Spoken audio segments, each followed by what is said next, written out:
നിങ്ങൾ ഈ കാണുന്നത് ഈ ജപ്പാനിലെ ഏറ്റവും വലിയ ടൂറിസ്റ്റ് ഡെസ്റ്റിനേഷനിൽ ഒന്നാണിത്. ഇത് മൗണ്ട് ഫിജി എന്നാണ് പറയുന്നത്. ലോകത്ത് ഇവിടെ മാത്രമേ ഇത് 100 കിലോമീറ്ററോളം നീളം ഈ മൗണ്ടിനുണ്ട്.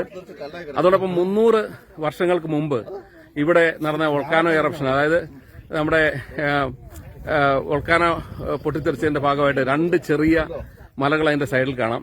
ആ 2 മലകൾ എന്ന് പറയുന്നത് ഈ മലകൾ പൊട്ടിത്തെറിച്ചതിന്റെ ഭാഗമായിട്ടുള്ളതാണ്. അതോടൊപ്പം തന്നെ ഇതൊരു സേക്രേറ്റ് ആയിട്ടുള്ള, അത് ഷിൻഡോ മതം എന്ന് പറയുന്ന മതത്തിന്റെ ഏറ്റവും സേക്രേറ്റ് ആയിട്ടുള്ള ഒരു മൗണ്ടെയിൻ കൂടിയാണിത്. അതോടൊപ്പം ഇത് ആകാശവുമായി ഏറ്റവും അടുത്ത് നിൽക്കുന്നു. ആയതുകൊണ്ട് തന്നെയാണ് ഷിൻഡോ മതം ഇതിനെ ഒരു സേക്രേറ്റ് ആയിട്ട് കാണുന്നത്. കൂടാതെ ഇത് എപ്പോഴും ഐസ് വീണ് കിടക്കുന്നു. വർഷത്തിൽ 6 മാസമാണ് ഇത് നേരിൽ കാണാൻ കഴിയുന്നത്. പലപ്പോഴും പല ദിവസങ്ങളിൽ ഇത് നേരിൽ കാണാൻ കഴിയില്ല. ഇന്ന് നല്ല വെതർ ആയതുകൊണ്ട് മാത്രമാണ് നമുക്കിത് കാണാൻ കഴിയുന്നത്. നമ്മുടെ പ്രിയങ്കരനായുള്ള ജിജോ മാധവപ്പള്ളിയുടെ നേതൃത്വത്തിലുള്ള ഞങ്ങളുടെ ഗ്രൂപ്പ് ഈ ജപ്പാൻ സന്ദർശിക്കുന്നതിന്റെ ഭാഗമായിട്ടാണ് ഇവിടെ വരാനും ഇത് കാണാനും കഴിഞ്ഞത്. കാരണം ഫിജി മൗണ്ടെയിൻ എന്ന് പറയുന്നത് ജപ്പാന്റെ ടൂറിസ്റ്റ് ഡെസ്റ്റിനേഷനിൽ ഏറ്റവും പ്രധാനപ്പെട്ടതും അതോടൊപ്പം തന്നെ ചരിത്ര കുതുകികൾക്ക് ആകമാനം വളരെയേറെ ആകർഷണീയമായിട്ടുള്ള ഒരു മൗണ്ടെയിനാണ്. കാരണം ഇത് 10,000 വർഷങ്ങൾക്ക് മുമ്പ് എറപ്ഷൻ നടന്നിട്ടുണ്ട്. അതുപോലെ പിന്നീട് 300 വർഷങ്ങൾക്ക് മുമ്പ് എറപ്ഷൻ നടന്നതായിട്ടാണ് ചരിത്രത്തിൽ പറയുന്നത്. ഈ ഓരോ എറപ്ഷൻ കഴിയുമ്പോഴും ഈ അഗ്നിപർവ്വതം ഓരോ പ്രാവശ്യം പൊട്ടുമ്പോഴും ഈ മല വളർന്നുകൊണ്ടിരിക്കുന്നു എന്നാണ് ഇവിടെ ഗൈഡ് ഞങ്ങളോട് പറഞ്ഞത്. ഇവിടെ ലോകത്തുള്ള അങ്ങോളം ഇങ്ങോളം ഉള്ള ആളുകൾ ഇവിടെ വരികയും ഈ മൗണ്ടെയിൻ കാണുകയും ചെയ്യുന്നുണ്ട്. സമ്മർ ടൈമിൽ ഇതിന്റെ മുകളിൽ കയറാൻ സർക്കാർ അനുവാദം കൊടുക്കുന്നുണ്ട്. അത് വളരെ കുറച്ച് സമയം മാത്രമാണ് സമ്മർ ടൈമിൽ ഇതിന് അനുവാദം കൊടുക്കുന്നത്. ബാക്കിയുള്ള സമയത്തൊന്നും ഇതിന്റെ അടുത്തേക്ക് പോകാൻ കഴിയില്ല. അടുത്തേക്ക് പോകാൻ സർക്കാർ അനുവദിക്കില്ല. കാരണം പ്രകൃതിയെ അത്ര മനോഹരമായി സംരക്ഷിക്കണമെന്ന് നിർബന്ധമുള്ള ഒരു സർക്കാരാണ് ഇവിടെയുള്ളത്.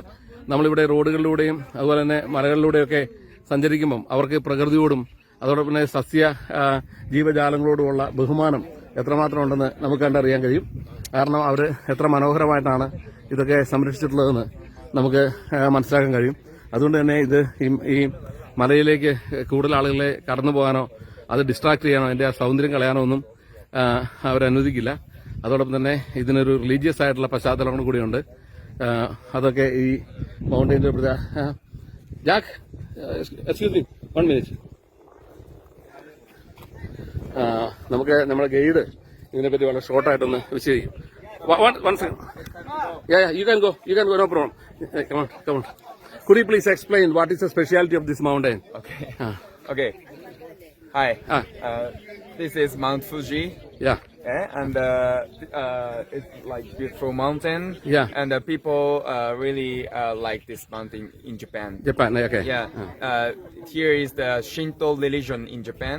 It's a king belong to the Shinto religion, isn't it? Yes. നമ്മുടെ രാജാവ്, അതായത് ജപ്പാനിലെ രാജാവിന്റെ റിലീജിയനാണ് ഷിൻഡോ റിലീജിയൻ എന്ന് പറഞ്ഞത്. ആ റിലീജിയനെ സംബന്ധിച്ചിടത്തോളം ഈ മൗണ്ടെയിൻ ഈസ് എ വെരി സേക്രേറ്റ് ആയിട്ടുള്ള മൗണ്ടെയിൻ ആണ്. പറഞ്ഞോളൂ, continue please. Yes. And the height is 3776. Yeah, the height is 376 feet. 3776 height ആണ്, മീറ്റർ ഹൈറ്റ് ആണ് ഈ മൗണ്ടെയിൻ ഉള്ളത്. Please continue. And this mountain built like 10,000 years ago. Yeah. This shape was made it. 10,000 വർഷങ്ങൾക്ക് മുമ്പാണ് ഈ shape രൂപപ്പെട്ടത്. അന്നാണ് ഈ വോൾക്കാനോ എറപ്ഷൻ നടന്നത്, ഇല്ലേ? 10,000 years ago. There is like a 5 times big eruption. 5 പ്രാവശ്യം ഇത് എറപ്ഷൻ നടന്നു. And the height is like more higher. ഓരോ എറപ്ഷൻ നടക്കുമ്പോഴും ഈ പറയുന്ന മൗണ്ടെയിൻസിന്റെ ഈ മലയുടെ ഉയരം കൂടിക്കൊണ്ടിരിക്കുന്നു. Yes. And if you want to climb this mountain, there is only 2 months from like middle of July to middle of September. Only 2 months. 2 months. July, September. Yes. July to? July? Which 2 months? July. to September. July two September. Yeah, only July 2 months. September ഈ July മുതൽ September മാത്രമുള്ള summer ടൈമാണ് ഇവിടെ. ആ ടൈമിൽ മാത്രമാണ് ഇവിടെ climb ചെയ്യാൻ അനുവദിക്കുള്ളൂ. അല്ലാത്ത സമയങ്ങളിൽ ഗവൺമെന്റ് അത് പ്രൊഹിബിറ്റ് ചെയ്തിരിക്കുകയാണ്. Yes. Watts name of this lake?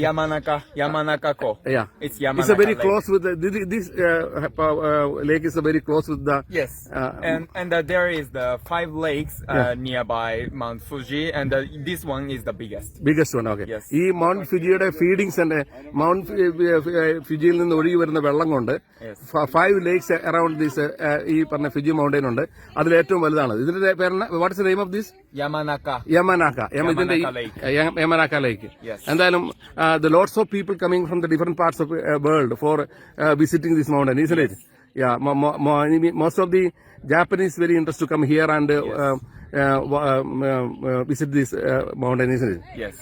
Anyway, thank you very much. Thank you very much. Thank you. നന്ദി.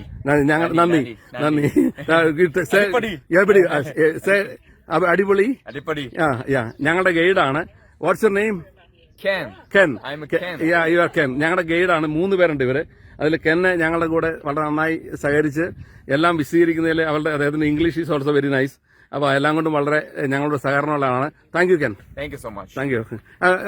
Show the thank you. Show like this.